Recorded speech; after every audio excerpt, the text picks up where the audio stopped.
deep web users of Reddit, what are your worst or scariest experiences you've had while browsing? I've got a good one for this. I still haven't figured out 100% how this person found out info, but here it goes. I was buying some clothing off of the Silk Road for a while and one day, received an inbox on my personal Twitter account.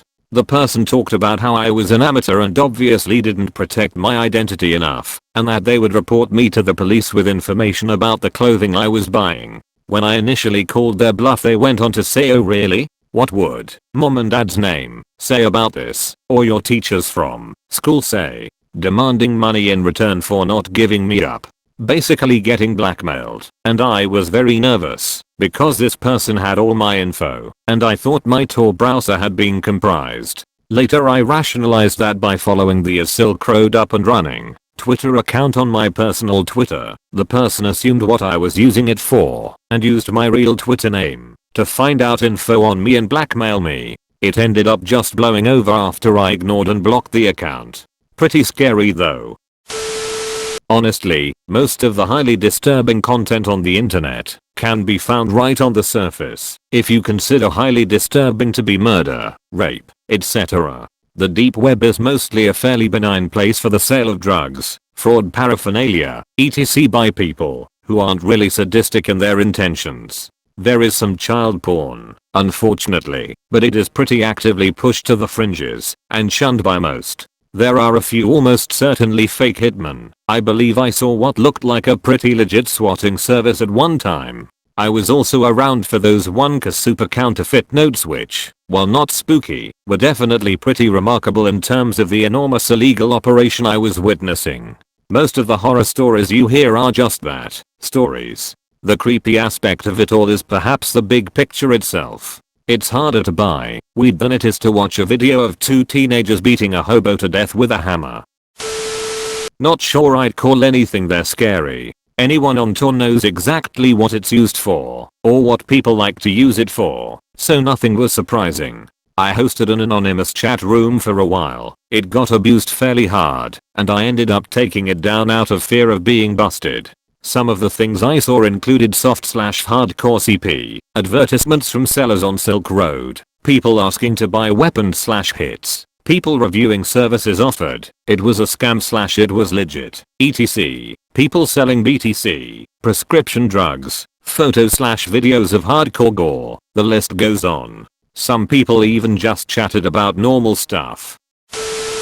I have visited the deep web before, but as another user said, I mostly encountered crappy style websites and locked websites that required invitation or Bitcoin payment for entry. There's a lot, and I mean a lot, of credit card scammers and fake identification sites whereby you can literally start a new life for the right price. Passports, driver's licenses, and even social security numbers to buy. I read a few disturbing things on there. One in particular I remember was A Cannibal's Guide to Cutting, Cooking, and Preparing Human Meat.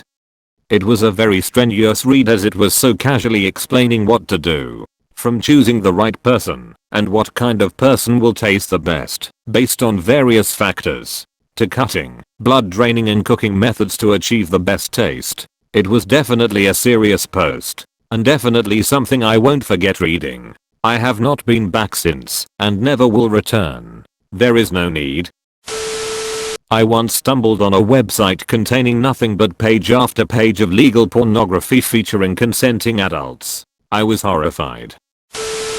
I had to log on cause it was bothering me how many false things were being said. The deep web is all of the unindexed web pages search engines can't look up, like your ML account or bank account. It makes up 90% of the web. The dark web is part of the deep web that runs on darknets and has websites not available on the surface web. What gets lost about it is that it's not big. King's College London did a study and found a little over 5,000 websites. There is 1 billion surface web websites, so that means the dark web is 0.0000005% of all the websites. That not even a drop in bucket, more like a mist if that. People think downloading Tor will get you trouble, although you could be monitored downloading it, but that is tinfoil hat talk, which isn't true. It's just another web browser, but made specifically to hide your identity. It's almost fully funded by the US Navy and was created by them as well. It was made so they could contact each other over encrypted channels and eventually released the source code, and the Tor project was created. You can use it as a normal browser, but it's slow as hell and JavaScript is disabled by default, so it's kinda pointless in that respect. The people that benefit the most are the ones in repressive countries or news reporters in war-torn countries. It allows them to hide their internet history and reach sites they normally can't. Moral of the story is that it's really not that bad, and don't be afraid of Tor. As far as worst goes, one time when I was 11, I was browsing /b/ or something similar to it when I stumbled upon Disarl determines what happens to this kitten, and this thread of users were suggesting things like skin it alive, break its arms, tear it in half, etc. Op followed through and had a series of pictures of this kitten, the first one being completely normal, then another with a broken leg, then the third another leg cut off. Eventually it ends up decapitated and disemboweled. The whole scene was Kodak point and shoot quality images taken in an empty bathtub. In between each picture, other users congratulated Op for delivering. It really fucked me up good. I remember almost being in a complete state of shock. It was really a turning point for me as far as my internet experience goes, like my innocence was lost. Even at 11 I had seen some gore shit, but just the idea of some dude slowly mutilating a kitten and taking pictures of it in stages for the live amusement of a group of twisted individuals was just something I couldn't have expected at the time. I get ill just thinking about it. Back in 2005 I remember surfing around the deep web and encountered a beyond fucked up website from a serial killer who was eventually arrested for murder. On the website there was a sequence of hand-drawn images depicting a girl getting their head chopped off. Each page that loaded got more fartic realistic. I thought it was just some really fucked up art. Some depicted a man fellating himself with the decapitated head. Eventually I reached the lat page on the website, only to be met with an actual photo of 6 or so actual decapitated heads, all in different stages of rotting. It truly scarred me for life. The website no longer exists for obvious reasons, but if you're brave enough to go diving for it, I think some archive of it still exists. TL. Doctor. Free money ad on deep web. Got scammed. Got reimbursed. Stupid 15-year-old me was looking for a way to make free money. Things like PayPal Money Adder and other obvious scams. Wading through how to become a hacker programs, drug deals, and other escrow stuff, I stumbled upon this site owned by a Vietnamese guy that claimed to offer credit card dumps and PayPal transfers for a small fee. I was like, why would you give away money for money like this? But I gave it a shot anyway, but not without a few safeguards in place in case I got fucked over. This guy looked legit, since he had all of these screenshots of his PayPal account balance looking like a phone number. I later discovered how that can be faked.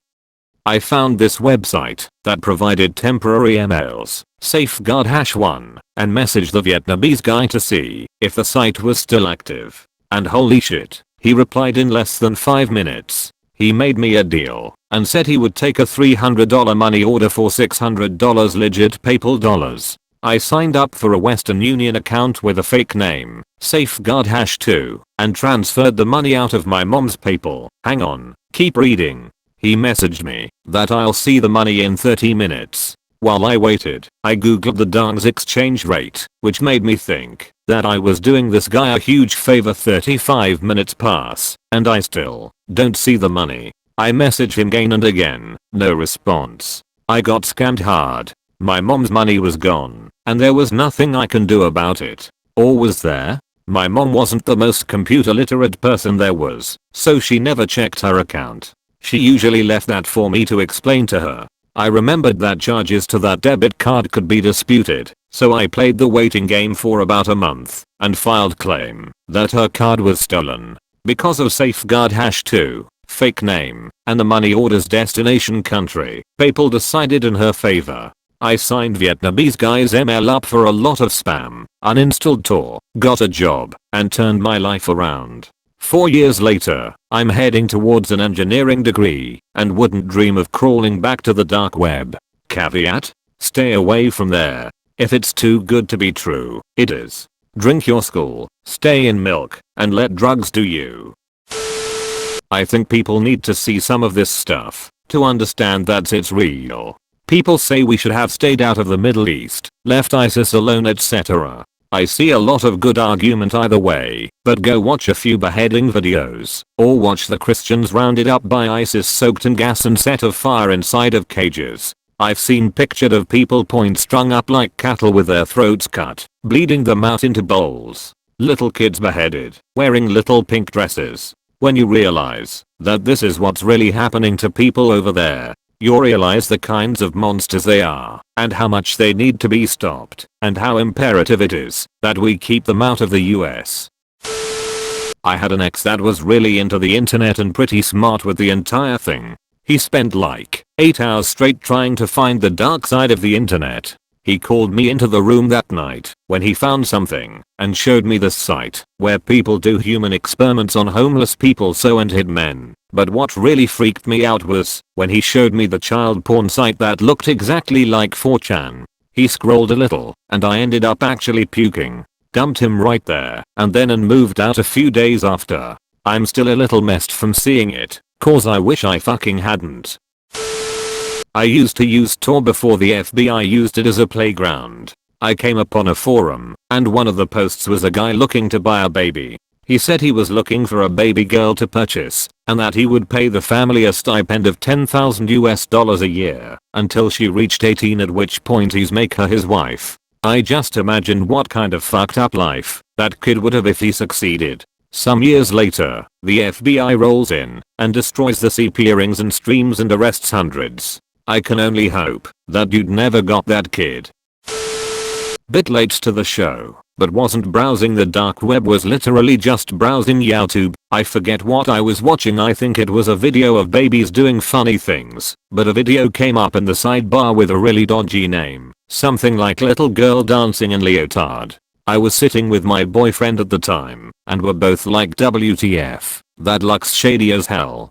Clicked on it, and it was just a young girl in some sort of gymnastics outfit doing some sort of dance routine she'd made up, and you could hear her mother talking behind the camera. Seemed pretty innocent, until we noticed that it was in a playlist not related to the upload channel. Clicked on it and oh boy, hundreds of videos of little girls dancing in leotards and tight clothes. All seemingly innocent to a normal person, hence why they were on YouTube, but to a pedo it was probably like a dream. Then came across so many other accounts that had all done the same thing. We were both just sat there like, what the fuck have we just stumbled across? Flagged that shit so hard, but I don't think it got taken down. I didn't want to revisit to check. The disappointment. Booted up the deep web out of morbid curiosity. Tor is a really slow browser, so you spend most of your time waiting. Reminds me of the internet when I was a kid and how much it sucked compared to today. When things actually do load, it's mostly just dead links, message boards and chat rooms that haven't been used in years, scammers, and drugs. It's pretty underwhelming. If there is any fucked up shit, you need to know where it is beforehand. The stories of people randomly stumbling upon child porn, snuff films, and hitmen are almost all bullshit. From what I gathered in the few hours I tried to browse the deep web, you have to know people, and quite frankly those are not the type of people who I want to meet. If they were easy to find, they wouldn't be running anymore. For a time I was very interested in the dark web, so I browsed it more and more till I found a website where you could group chat with like 5 random people and talk about stuff. In my group one guy was always talking about suicide because he had cancer and nobody in his life, and was debating about the best way to kill himself and if it's worth living in general. After a few minutes a guy entered the room and asked if anybody wants to see some free gore, and everybody was like, yeah sure. He sent like 6 links of homicide photos of gruesomely twisted and cut bodies and shit. It was the most disturbing thing I ever saw, because nothing in the media industry is as terrifying as real cuts and bruises and the look of an on-fresh core, and of course the knowledge that these are real. Afterwards he asked if anybody was interested in more in exchange for bitcoins, and that's where I left. I dipped my leg once and kindly noped out of there as calmly as I could without causing a ripple. Came across a site that hosted videos of beheadings in their number. One particular video was titled something along the lines of "Man beheads woman with a common knife." till today. Not sure what made me watch that to the end, but I'm glad I can't remember the site. That was my first and last foray into that side of the internet. Throwaway just to be safe. I found a forum that put me off of the dark web for a while. One of the posts was the body of a woman obviously dead with her limbs cut off. The discussion was about the ops murder, rape, and consumption of the woman, as well as the repeated rape of her corpse during the course of it. Also a site where members were sexually attracted to gore. The only post I looked at was of the head of a blonde woman that had been smashed in, and all the comments were about how they would love to fuck that hole and thought she was much prettier now. Don't dark web, kids. To be honest, the deep web isn't nearly as scary and dangerous as it's made out to be.